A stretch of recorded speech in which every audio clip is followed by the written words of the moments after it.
आदिवासी भागात जंगले समृद्ध व्हावीत, आदिवासी शेतकऱ्यांचे उत्पन्न वाढावे व पर्यावरण रक्षण व्हावे यासाठी किसान सभेच्या वतीने आदिवासी विभागात समृद्ध जंगल समृद्ध जीवन अभियान सुरू करण्यात आले।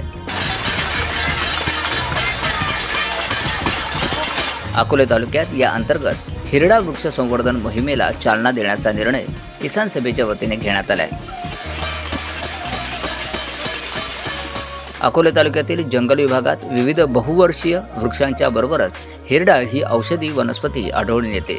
विविध कारणांमुळे गेल्या काही वर्षांमध्ये हिरडा झाडांची संख्या सातत्याने कमी होऊ लागली आहे। अखिल भारतीय किसान सभेने गेल्या काही वर्षांपासून हिरडा झाडे वाचवली पाहिजेत, तसेच नवी हिरडा रोपे लावली पाहिजेत याबाबत आग्रहपूर्वक मोहिमा चालवल्या आहेत। आदिवासी विभागात हिरडा वृक्ष संवर्धन पर्यावरण रक्षणासाठी आवश्यक आहेच, शिवाय आदिवासी शेतकऱ्यांच्या रोजीरोटीचे साधन म्हणून सुद्धा हिरडा झाडे अत्यंत उपयुक्त आहेत। मागील वर्षी हिरडा रोपे उपलब्ध झाली, परिणामी या मोहिमेच्या अंतर्गत हिरड्याची झाडे लावता आली।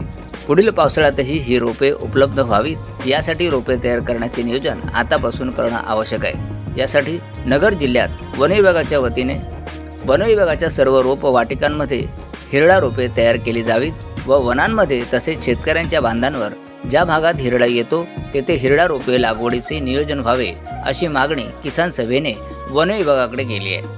आदिवासी भागातील शेतकऱ्यांना हिरडा रोपे तयार करण्याचे प्रशिक्षण देण्यात येत असून सध्या रानात उपलब्ध असलेल्या हिरडा बियांचे संकलन व जतन करण्यासाठी प्रयत्न केले जात आहेत। हिरडा रोपे तयार करण्यापूर्वी बियांवर प्रक्रिया करावी लागते। हिरडा बियांची उगवण क्षमता कमी असल्याने रोपे तयार करताना काळजी घ्यावी लागते।